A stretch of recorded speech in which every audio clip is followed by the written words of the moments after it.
ఇప్పుడు కేవలం 7,999 up to 10 kgs వరకు బరువు తగ్గి అధిక బరువు నుంచి వచ్చే ప్రధాన సమస్యలను దూరం చేసుకోండి. మహేష్ రాజమౌళి సినిమా ఇప్పట్లో సెట్స్ పైకి రాదు. అదుగో ఇదిగో అంటూ ఇంతకాలం ఊరించారు. అల్యూమినియం ఫ్యాక్టరీలో వేసిన సెట్లో మేలో షూటింగ్ మొదలవుతుందని ప్రచారం జరిగింది. చూస్తుంటే సినిమా ఈ ఏడాది చివర్లో కానీ స్టార్ట్ అయ్యేటట్టు కనిపించడం లేదు. రాజమౌళి చేతిలోకి వెళ్ళిపోయిన మహేష్ సినిమా మొదలు కాకుండానే ఏడాది వేస్ట్ చేసుకున్నాడా? అదేలాగో మీరే చూడండి. మహేష్ రాజమౌళి మూవీ SSMB 29 సెప్టెంబర్లో మొదలవుతుందని నిర్మాత KL నారాయణ ఓ ఇంటర్వ్యూలో పేర్కొన్నాడు. సెప్టెంబర్ అంటే ఏడాది చివరికి వెళ్లినా ఆశ్చర్యం లేదు. మహేష్ లాస్ట్ మూవీ గుంటూరు కారం సంక్రాంతికి రాగా రాజమౌళి సినిమాలో జాయిన్ కావడానికి 10 నెలలు పడుతోంది. జక్కన్న లాస్ట్ మూవీ RRR 2022 మార్చిలో రిలీజ్ అయింది. ఈ సినిమా సెట్స్ పై ఉండగానే మహేష్ తో మూవీని ప్రకటించాడు దర్శకుడు.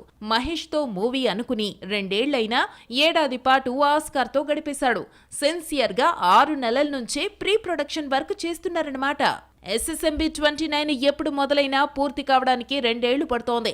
బాహుబలిలా మహేష్ మూవీ కూడా 2 పార్టులతో రూపొందుతోందట.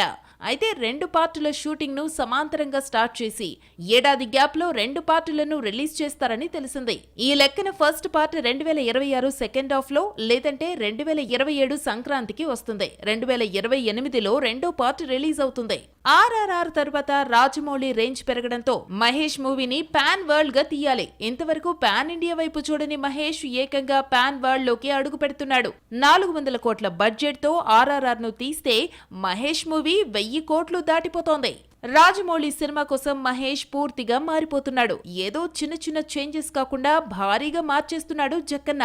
గుంటూరు కారం రిలీజ్ తర్వాత మహేష్ ను హ్యాండ్ ఓవర్ చేసుకున్న రాజమౌళి తన హీరోను లాంగ్ హెయిర్ తో బియర్డ్ తో మేకఓవర్ చేశాడు.